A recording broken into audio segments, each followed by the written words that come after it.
I don't think they're going to be able to come up with a solution set to combat us.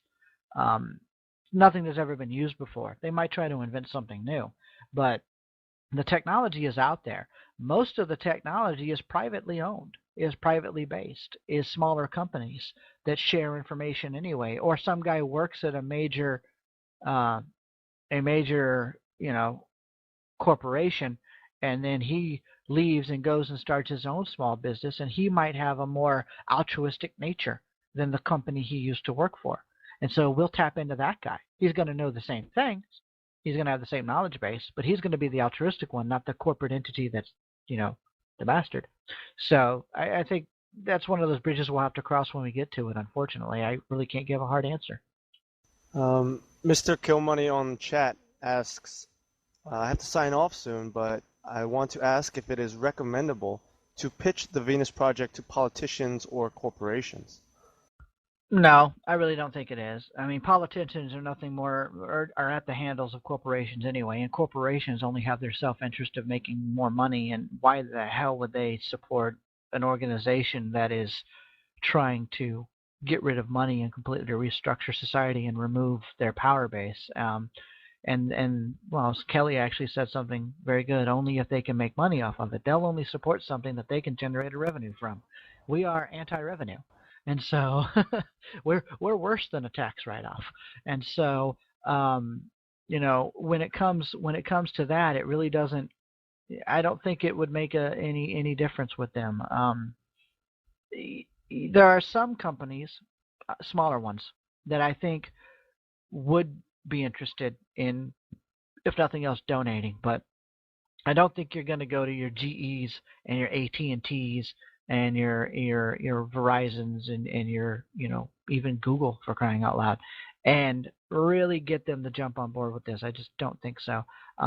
And local government might be more receptive, but federal government seems to be grabbing more and more and more away from local governments, especially in the United States, where it's kind of almost turning into a fascist dictatorship of a two-party system.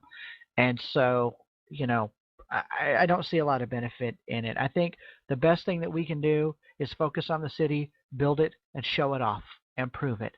And then nobody can argue after that. I mean, once the proof is in the pudding, once they have a system they can see and interact with and visit and live in and deal with and touch, feel, taste, smell, once you've gone past words, we win. It's just that simple. We win after that point. And so that's why my focus is really on that. Keith is asking, I hope that answers your question. I'm going to shift over to Keith really quick, who has a big thing before he leaves. Let me read it real quick. Doug, before I leave, I just want to say I have a very full and practical understanding of the Venus Project and how we apply it to the real world. I appreciate your grounded and realistic perspective. It is exactly the type of positive point of view that all true supporters of the Venus Project could cultivate and maintain as we continue to work towards the sustainable future. Thank you very much for joining us on T-Speak tonight. Oh, it's a thank you. Okay. I thought it was a question. All right. Well, thank you, Keith. I appreciate that. Thank you, sir. And I also appreciate this kind of venue. I hate Facebook thread debates. I hate online thread debates in general. Real conversations with real people is tremendously more beneficial and faster in disseminating this information than doing stuff online. I get roped into doing stuff online too, I know, but it's hard to have conversations with people and convey proper messages over the course of 3 days of back and forth in a thread. So thank you for having me on here. I appreciate it. Thank you for joining us. It was really good. Thank you, Douglas. Okay, cool. So I think I had one more question. It actually slipped my mind. Anybody else? I see Tizak said something. Let me read it real quick, what he typed. Well, I see what you said, Tizak, and I agree and disagree at the same time. I think the power elite are only as powerful as we let them be. There are a hell of a lot more of us than there are of them, and they derive their power by controlling us in the first place. And so if we turn that right back around and say, piss off, then I think that takes all that away. I mean, what can they hold over you? Even militaries are, like, for example, the United States military. It's a volunteer organization. if you can tell, well, no, not telling. I'm not saying piss off directly to their face. That's not what I mean. What I'm saying is by abstaining from their system, by pulling out, by passively pulling out and doing something else, you're effectively telling them to bugger off, and they're going to lose all of their power and control.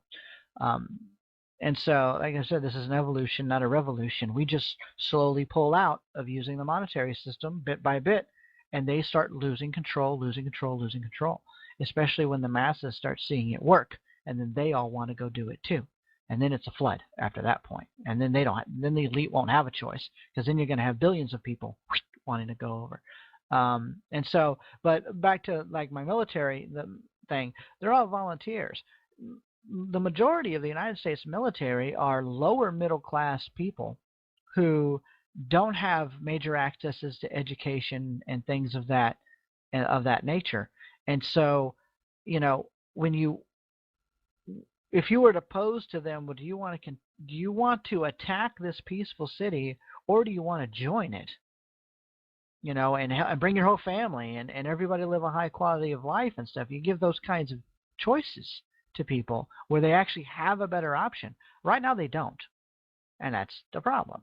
If we can provide that better option, even as an example, a real example that they can go visit, that changes their mindset. They go from, thinking, this is all I've got and I'm just going to do it, to, wow, there really is something better. I want to go towards that. That's where you start breaking down this quote unquote elite and their power and control that we basically give to them. Somebody said, what was it? But will it work if the masses aren't involved? To what level? Will it work as in will the entire transition is the masses. The global shift is the masses. They have to be involved because it's their daily lives. It's their existence that is in the balance here. And so that is masses. As far as the initial test city and stuff like that, no, that's not the masses. We don't need the masses. We need to show the masses how it works. And so there's the difference between the two. Sorry, but when you're trying to get the masses motivated and moving, you mentioned that you have to lead by example. But I fear that the effect of the example isn't enough to make a difference. Like, you can't show the masses anything. Like, you need the masses with that mindset to make it happen. That's kind of a chicken or the egg argument, I think. And we're never going to know till we do it. I mean, we're talking a lot about the movement, but you get a lot of people who ask, well, what if and what if and what if, and they don't.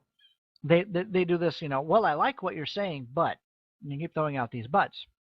Whereas if we build a test city and actually prove ourselves, we can say, well, there's all your buts answered right there. See, it's working. And then once people see that it's working, you can convince some people with words. The rest you need to convince with proof and actions. And I think that's that's the chicken and the egg thing. How do we get the masses? I think it's both. It's both at the same time. You throw the chicken and the egg at them. You basically you do the words and the talk, and you show the scientific studies, which is what we're doing now. We try to do our best to give information to the members, so that they could have informed, well-reasoned, and supported arguments against all manner of questions that we can possibly come up with.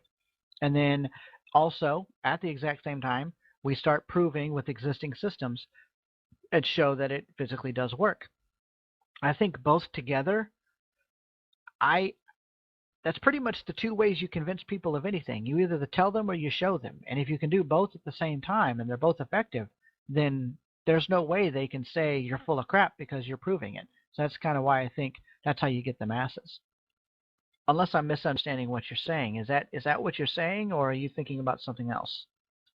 Yeah, exactly. Just like Dora just said, it's a global, technologically advanced, socio-economic shift of show and tell.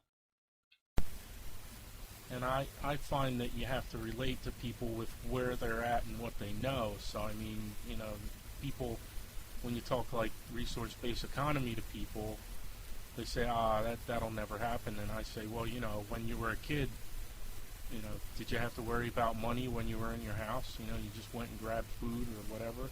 You know, did you have to get a job when you were 3 years old to pay for your clothes? You know, at some point we have experienced a type of resource-based economy. Really, it would just be living like the Native Americans, but with high-tech gadgets. That's really about it.